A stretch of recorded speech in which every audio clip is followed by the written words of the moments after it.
Na quarta semana, a gente vai estudar a probabilidade da união de dois eventos. Analisando a união no diagrama de Venn, a gente sabe que união é a gente unir todos os elementos de um conjunto com os elementos do outro conjunto, não se esquecendo que o que fica entre os dois é a interseção, ou seja, são aqueles elementos que pertencem aos dois ao mesmo tempo, os elementos repetidos. E quando se trata de muitos elementos num conjunto, fica muito difícil analisar pelo diagrama de Venn. Então, a gente vai trabalhar com essa forma. Toda vez que eu quiser calcular a probabilidade da união de dois eventos, eu vou pegar o número de elementos de um conjunto mais o número de elementos do outro conjunto menos a interseção desses dois conjuntos. Exemplo, escolhendo-se um número de 1 a 20, qual a probabilidade de ser múltiplo de 2 ou múltiplo de 3? Primeiro, nós vamos escrever o espaço amostral, de 1 a 20, né?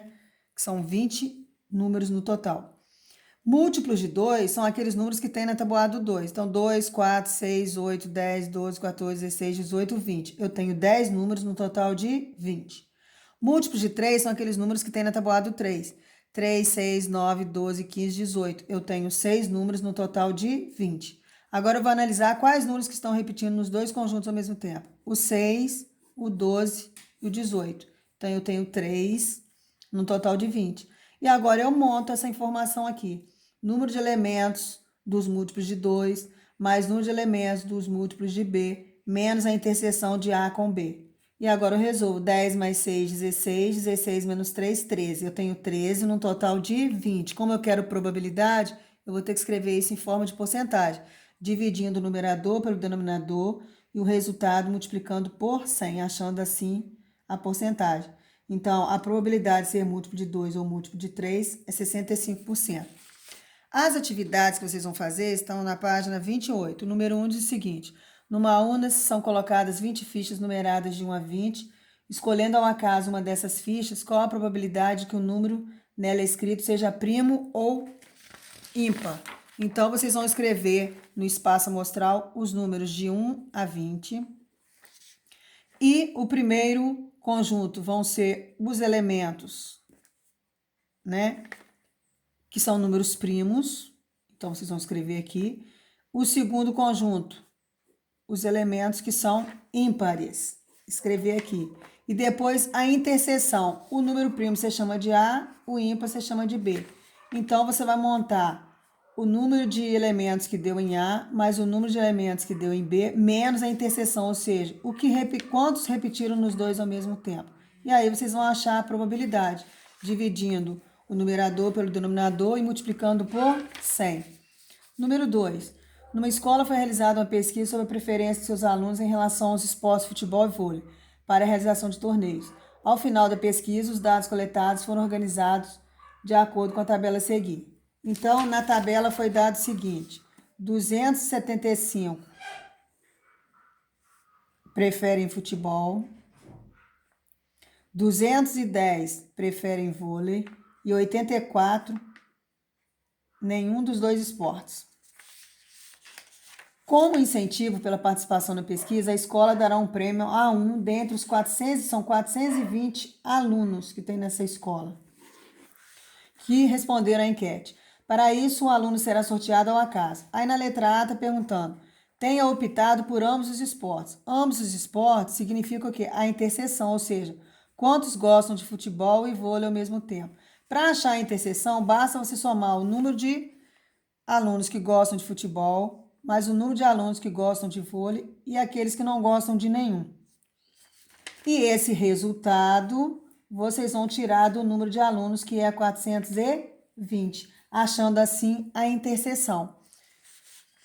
Aí vocês vão achar, depois o que vocês vão fazer? O que deu na interseção, dividir pelo número total de alunos, que são 420, achando assim a probabilidade daqueles que têm optado por ambos os esportes. A letra B está perguntando: tenha optado apenas por vôlei, agora eu só quero o vôlei. Então, o que vocês vão fazer? Pegar o 210 e tirar do valor que vocês encontraram aqui, ó, na interseção. O resultado que der aqui, vocês dividem novamente por 420, que é o número total de alunos, e depois transformam em porcentagem. Número 3. Para analisar o desempenho de um método diagnóstico, realizam-se estudos em populações contendo pacientes sadios e doentes. 4 situações distintas podem acontecer nesse contexto de teste. Letra A. Paciente tem a doença, o resultado do teste é positivo. B. Paciente tem a doença, o resultado do teste é negativo. C. Paciente não tem a doença, o resultado do teste é positivo. D. Paciente não tem a doença, o resultado do teste é negativo. Um índice de desempenho para avaliação de um teste diagnóstico é a sensibilidade, definida como a probabilidade de o resultado do teste ser positivo, se o paciente estiver com a doença. O quadro abaixo refere-se a um teste diagnóstico para a doença A, aplicada em uma amostra composta por 200 indivíduos. Então, falou o resultado do teste, positivo e negativo. Doença A, quantos estavam presentes, quantos estavam ausentes. Conforme o quadro do teste proposto, a sensibilidade dele é D. Como falou claramente no enunciado do problema, que é o teste, que o teste seja positivo, eu só vou analisar o positivo. Então, tem 95 positivo sobre um total de 100, que tinham 100 presentes. Então, vai ser 95 sobre 100. Toda vez que o denominador for 100, basta transformar esse 100 em porcentagem. Então, 95 sobre 100 é o mesmo que 95%. Próximo. Uma loja acompanhou o número de compradores de 2 produtos A e B durante os meses de janeiro, fevereiro e março de 2012. Com isso, obteve este gráfico. A loja sorteará um brinde entre os compradores do produto A e outro brinde entre os compradores do produto B. Qual a probabilidade que os 2 sorteados tenham feito suas compras em fevereiro de 2012? Então, o que vocês vão fazer aqui? Vocês vão pegar o número de compradores do produto A em janeiro, fevereiro e março. E depois vai analisar somente o fevereiro.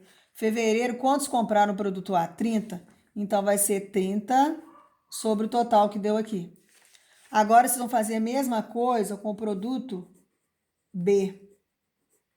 Pegando os compradores de janeiro, fevereiro e março. E aí, quantos compraram em fevereiro? 20. Então, vai ser 20 sobre esse total que vocês encontraram aqui. Como que é um produto e outro, a conjunção e é multiplicar. Aí, eu vou pegar a resposta que deu no produto A vezes a resposta que deu no produto B. E aí, eu não vou transformar em porcentagem, porque as opções estão em forma de fração. A fração que vocês encontrarem aqui, vocês vão procurar nas opções que foram dadas na número 4. Número 5. Numa escola com 1.200 alunos, foi realizada uma pesquisa sobre o conhecimento desses em 2 línguas estrangeiras, inglês e espanhol. Nessa pesquisa, constatou-se que 600 alunos falam inglês, 500 falam espanhol e 300 não falam qualquer um desses idiomas. Escolhendo-se um aluno dessa escola ao acaso e sabendo-se que ele não fala inglês, qual a probabilidade que esse aluno fale espanhol? Então, vamos analisar aqui pelo diagrama de Venn. Inglês, espanhol e nenhum. Inglês, 600, espanhol, 500 e 300 não falam qualquer um desses idiomas. Então, a primeira coisa que vocês vão ter que fazer é calcular a interseção, ou seja, quantos falam inglês e espanhol ao mesmo tempo. Então, aqui é a interseção. Como que eu faço isso? Somando inglês com espanhol e com nenhum.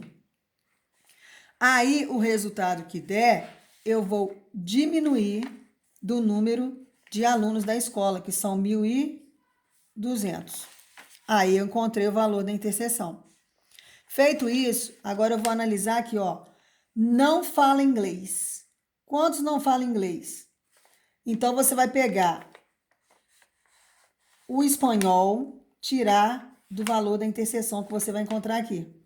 Né? Que eu não sei quanto você encontrou na interseção. A interseção tá aqui, ó. Então, você vai colocar aqui. Então, vai ser 500 menos esse valor que você encontrou aqui, vão ser os que falam espanhol. Agora, quantos não falam inglês? Aqueles que falam espanhol, que é o total que deu aqui, mais o total daqueles que não falam nenhum. Por quê? Porque quem não fala nenhum idioma, ele também não fala inglês.